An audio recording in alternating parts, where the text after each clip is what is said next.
Ragazzi, benvenuti in questo nuovo video. Oggi ho una novità, diciamo nuova, bizzarra. Diciamo che ho voluto provare a fare questa reaction anche per portare qualcos'altro, qualcosa di nuovo, perché male non fai. Quindi sì, lì ragazzi vedete i miei cuscini, c'è un po' di casino qui in camera mia, ma è un classico. A parte questo, ho voluto provare apposta a fare una reaction perché volevo sempre portarla, almeno da quest'anno, più che altro perché è una cosa che va molto e volevo portare anche qualcos'altro, quindi proviamo. Nel 2018 lo stadio Mulay Abdellah di Rabat aveva ospitato la nona tappa delle gare di Diamond League, una gara internazionale d'atletica. Tra gli atleti iscritti c'era il russo Timur Murnogov, specialista del salto con l'asta. Ancora giovane, aveva un palmarès poco ampliato e quella sera di gare a Rabat era in cerca di prime buone performance della sua carriera e per fortuna non ha deluso, visto che è riuscito ad issarsi ad un dignitoso terzo posto. Se questo risultato rimarrà per lui un buon ricordo, invece lo spavento che ha avuto al momento del salto sarà memorabile in un altro modo. Dopo aver superato l'asticella, l'asta ha quasi rischiato di trafiggerlo verticalmente durante la sua caduta. Soltanto sui materassini di caduta si è reso conto della fortuna che ha avuto. Infatti l'asta, per miracolo, lo ha soltanto sfiorato attraversando il suo pantaloncino dal basso verso l'alto. Visto che incidenti più gravi non sono rari in questo sport, il giovane russo può ringraziare la sua buona stella e praticare meglio i suoi slanci in futuro. Beh raga, cioè farsi trafiggere da un'asta così ce ne vuole, però comunque sì, questo secondo me è uno, cioè sono quelle fortune che si vedono poco, ecco, cioè specialmente in questi sport qui. In una città spagnola si svolgeva una festa taurina e come in tutti i festeggiamenti di questo genere si svolse una corsa di tori, mentre una decina di persone troppo curiose girovagavano ancora serenamente per strada. Io non capisco perché debbano fare queste cose qua, cioè ok che è la tradizione, tutto quello che vuoi, però proprio coi tori dovevi farlo, cioè non potevi farlo con dei conigli. Purtroppo per loro questi tori erano davvero furiosi e sembravano essersi posti la missione di provocare una strage sul loro cammino. Uno di questi pedoni sfortunati era un adolescente vestito di nero. Vedendo la ferocia dei tori particolarmente determinati ad attaccarlo, aveva un solo desiderio: saltare sopra i recinti di legno che fiancheggiavano la strada. Quindi Cioè adesso questa roba qui a me non mi piace, ma per il semplice fatto perché fare incazzare dei tori per queste cose qui, cioè proprio mi viene da dire che ti mancano 2 neuroni. tra una mezza dozzina di tori scatenati col rischio della propria vita, prova ad evitarli. Se il ragazzo esce illeso da tutti questi attacchi feroci, deve la sua sopravvivenza interamente al suo angelo custode. Infatti, cioè, anche l'angelo custode ti prende, ti molla 2 schiaffi, perché veramente... E in più ti dice anche che sei veramente rincoglionito, ma per il semplice fatto perché, raga, andare a infuriare i tori non ha senso. Infatti, ha avuto una fortuna inimmaginabile, salvato una prima volta da una schivata involontaria, una seconda volta per il suo posizionamento tra 2 tori sfrenati, una terza volta dalla collisione di 2 tori di cui uno minacciava di piombare su di lui e infine una quarta volta saltando al momento giusto sopra la recinzione. Questa serie di minacce lo avrà seriamente colpito e forse in futuro sarà più prudente nel momento di passeggiare nelle strade spagnole. Ne dubito, però va bene. Andiamo al prossimo video. Romulus McNeil è un uomo di 50 anni che lavora come consulente all'orientamento in Carolina del Nord. Quel giorno era lontano dall'immaginare che il maltempo avrebbe fatto uno scherzo così incredibile di quello che gli sarebbe successo. Uscendo da casa sua, ombrello in mano, si dirigeva verso la sua auto per iniziare la sua giornata. Benché i meteorologi abbiano consigliato di ripararsi a causa dei temporali, Romulus è comunque partito per dedicarsi alle sue attività. Non preoccuparti, non gli succederà nulla di brutto e la sua giornata andrà come al solito, con una piccola eccezione. Infatti, la particolarità della sua giornata è quella che ha rischiato di essere colpito da un fulmine. Sulle immagini vediamo la potente scarica sbattere il suolo a Guardate voi che roba! Cioè proprio a 20-30 centimetri dal piede. Cioè questo qui ho avuto veramente, vabbè, fortuna, ok, però raga, cioè se sai che diluvia così, ci sono delle scariche di temporali, tipo, non so se si può dire così, però vabbè, se ci sono dei temporali, cazzo riesci a fare? Cioè statene in casa, stai, non so, a dormire, a farti un caffè, a farti un tè, dai. Però io capisco tutto quanto che uno è in preda al lavoro, eccetera, però non ha converso, cioè dal mio punto di vista. Qualche centimetro da lui, così violentemente che ha quasi perso l'equilibrio. C'è da scommettere che dopo questa esperienza straordinariamente rara, Romulus ci penserà 2 volte prima di uscire, nonostante le raccomandazioni dei meteorologi. Nel mezzo di un'autostrada, un motociclista che circolava a tutta velocità era in procinto di vivere un'esperienza di cui si ricorderà per sempre. Disturbato dal cambio di corsia di un veicolo, tenta di rallentare in modo da evitare il peggio, ma purtroppo la distanza era troppo breve e la collisione inevitabile. Fin qui nulla di... Ma quello che è seguito è sconcertante. Spinto in avanti dall'impatto, il motociclista, con un riflesso prodigioso, come un ginnasta, atterra in posizione accovacciata. Mi ricorda molto stile Spider-Man sta roba qua. Però comunque se sai che c'è del traffico eccetera così, cosa vai veloce a fare? Cioè, perché devi accelerare eccetera? Vabbè che ha dato un'inchiodata, però è la macchina davanti comunque mettere la freccia. Vabbè che anche in Italia non lo fanno mica sta roba qua, sul tetto dell'auto, senza vacillare, come durante un'acrobazia nel mezzo delle riprese di un film d'azione. Dopodiché aspetta serenamente che il suo veicolo a 4 ruote rallenti per far sì che possa scendere. Se non ha nessuna ferita da deplorare, la sua moto sarà stata decisamente danneggiata. Comunque sia, tutto finisce miracolosamente bene e il motociclista si ricorderà che la sua abilità fisica gli avrà probabilmente impedito di rompersi il collo quel giorno.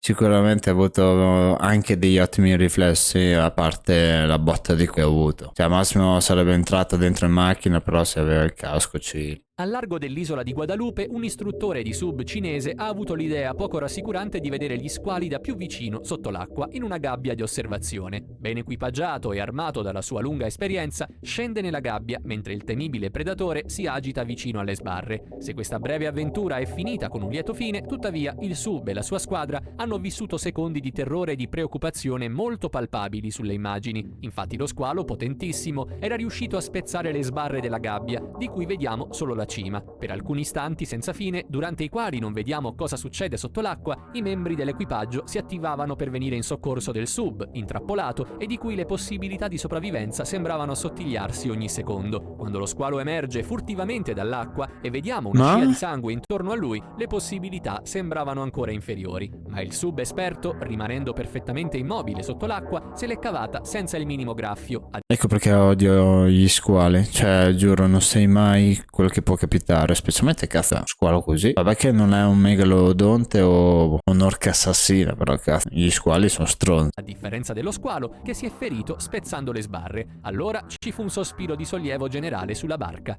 Queste immagini che mostrano uno sciatore nei ghiacciai dell'Alaska, filmate da un elicottero, sono molto impressionanti. Un avventuriero si era recato sulla cima di uno di quei ghiacciai per sciare e fornire al cameraman belle immagini destinate a un documentario. Lo sciatore sa benissimo che è rischioso scorrere in pieno inverno su una cima montuosa ricoperta da un manto di neve così spesso e per di più all'estremità instabile dell'altopiano, ma nonostante il pericolo lo sciatore se la cava senza danni e ha potuto arrivare in fondo al suo esercizio pericoloso. Tuttavia si è spaventato a morte, provocando una valanga terribile che lo ha inghiottito per poco. Lo sciatore agile ha potuto evitare la caduta solo dando prova di un'agilità estrema, mantenendo sempre una distanza minima ma sufficiente.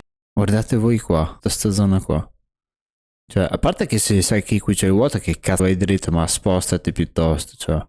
Tra lui e la zona di distacco. Quando sappiamo che le valanghe hanno come prede preferite gli sciatori e che la possibilità di sopravvivenza quando si è trascinati sono praticamente nulle, possiamo solo renderci conto della portata della fortuna di questo sportivo.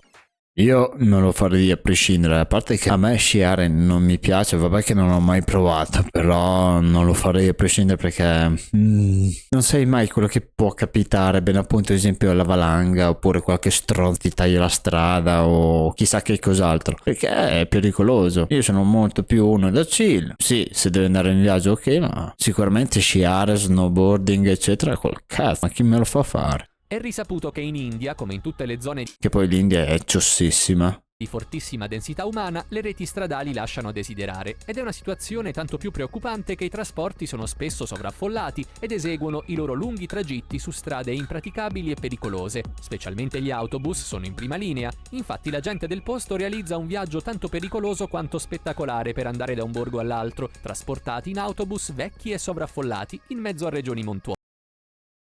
Tuttavia trasportati in autobus vecchi e sovraffollati in mezzo a regioni montuose. Cioè io l'India non la visiterei mai, però ha della cultura, ha delle opere che sono veramente spettacolari, però sicuramente andare su un autobus dei 1200 anche no. Tuttavia sono troppo abituati a queste traversate dell'inferno per preoccuparsene. Infatti, nella maggior parte dei video che mostrano l'autobus vacillare pericolosamente sopra il vuoto, si osserva con stupore che l'espressione dei passeggeri visibili è sempre tranquilla. Nonostante la lunga esperienza e il sangue freddo, invincibili degli autisti che rischiano ogni giorno più che la loro vita con percorsi del genere, i viaggiatori sulle strade strette, a fianco della montagna, fanno molte vittime, tolte purtroppo troppo tardi dal fondo dei burroni. In questo paese, che conta la terza rete stradale più grande del mondo, è deplorevole che 2 villaggi su 5 non siano collegati a nessuna strada. Speriamo che il grande progetto di servizio autostradale da 20 miliardi di euro Con questo avremo già risolto anche il nostro debito pubblico, giuro. avviato dalle autorità diminuirà il numero preoccupante di decessi sulle strade del secondo paese più popolato del mondo. Nel maggio 2014 in Australia si svolgeva come al solito il talk show mattutino presentato da Sarah Harris. Nella puntata del giorno la presentatrice era accompagnata dal sensitivo Anthony Lay, dal quale seguiva le istruzioni per lo svolgimento del suo numero. Davanti a loro 4 chiodatrici erano disposte su un tavolo e sotto l'incitamento del sensitivo Sarah doveva afferrarne una. Evidentemente non pratica di questo strumento, ha avuto la pessima idea di tenerlo dalla parte sbagliata, correndo il rischio di piantarsi un chiodo in faccia. Per fortuna il pubblico e gli ospiti hanno subito allertato Sarah. Quest'ultima, in preda al panico, tremava di fare il minimo gesto prima che una donna venisse a girare l'arma con attenzione ed evitare il peggio alla presentatrice. Mi limito a non dire nulla, giuro. Più la paura che il danno per Sarah Harris. In queste immagini di Shanghai trasmesse dal New York Post vediamo una donna che vuol prendere l'ascensore, ma quando quest'ultimo si è aperto davanti a lei avvenne qualcosa di anomalo e di preoccupante. Un guasto ha fatto in modo che la cabina dell'ascensore avesse iniziato a salire prima che la porta si chiudesse e la donna ha dovuto agire molto in fretta per evitare un dramma fatale. Infatti, se non si fosse rimossa in tempo, l'ascensione della cabina l'avrebbe fatta precipitare in qualche secondo sul piano superiore. E l'avrebbe anche tagliata a metà, cioè, giuro. Però ecco, se ci sono i guasti così, perché non li mettono a posto? Cioè, cosa cazzo costa sistemare un paio di ascensori? Cioè, non è che ti costano 10 milioni di euro, non lo so. In ogni caso, non avrà esitato a prendere le scale da quel momento. In una bella giornata di sole a sud della città di Perth, in Australia, Harrison e i suoi amici, a corto di brividi, navigavano su una piccola barca. Improvvisamente uno spettacolo raro si offrì ai loro occhi: una carcassa di balena galleggiante in superficie, smembrata e circondata da squali. Allora Harrison, incoraggiato dai suoi amici, fissò la sfida pericolosa di surfare sul dorso del mammifero gigantesco. Inconscio del pericolo, si lancia nell'acqua e nuota fino al povero animale, prima di salirvi sopra. Su questo isolotto di carne, il giovane australiano è tutto compiaciuto e senza la minaccia degli squali intorno a lui sarebbe sicuramente rimasto più a lungo, ma non tarda a salire di nuovo sull'imbarcazione sotto le risate e gli applausi dei suoi amici. Solo quando è sulla barca si rende conto dell'imprudenza del suo gesto. Successivamente dichiarerà che sua madre le ha dato dello stupido. E concordo pienamente con la madre, perché io, se avessi avuto un figlio così, a parte 2 schiaffi da farlo ribaltare, giuro, cioè, sai che c'è un animale morto, a parte che non sai neanche come è conciato in base allo stato di putrefazione post mortem, eccetera, ma andrai a surfare sopra un cadavere di un animale. Poi ok, in Australia fai quel che cazzo ti pare, fino ad una certa, anche le norme igieniche. Harrison non avrà più la stessa spensieratezza pericolosa d'ora in poi, soprattutto dopo le segnalazioni di questi squali. Le autorità hanno quindi vietato l'accesso alle acque costiere della città. Per quanto riguarda la balena mutilata, da allora si è arenata sulla spiaggia di Scarborough. Ecco una festa di compleanno che avrebbe potuto prendere una brutta piega. Una ragazza, un po' goffa, si apprestava a porgere alla sua amica, che festeggiava i 23 anni, una grande torta alla crema, in modo che quest'ultima potesse spegnere le candeline. Ma mentre la spostava, la ragazza ha fatto un po' fatica a mantenere la torta in equilibrio. Il dolce le Posso dire che è una gran tonda, però. Cioè, come fai a non sapere tenere in mano una torta? Bravo uomo, lui sì che ha salvato tutta la torta. volò dalle mani, ma il peggio è stato evitato, visto che il suo amico ha avuto il riflesso sorprendente di afferrarlo in tempo, senza che la torta fosse deformata. Durante una frazione di secondo, la giovane distratta avrà tremato pensando che la festa sarebbe cambiata in test di pulizia per lei. Tra l'altro, vedendola sbellicarsi dalle risate, si avverte benissimo il suo sollievo. La gioia e le risate potevano quindi proseguire. Eccoci arrivati alla fine del nostro video, della nostra reaction. Come sempre spero che vi sia piaciuto e, tra l'altro, cosa importante, se non vi siete iscritti al canale fatelo, perché tanto a voi non vi guasta niente, ma a me sì, e anche tanto. E in più lasciate un bel like e come sempre noi ci becchiamo al prossimo video.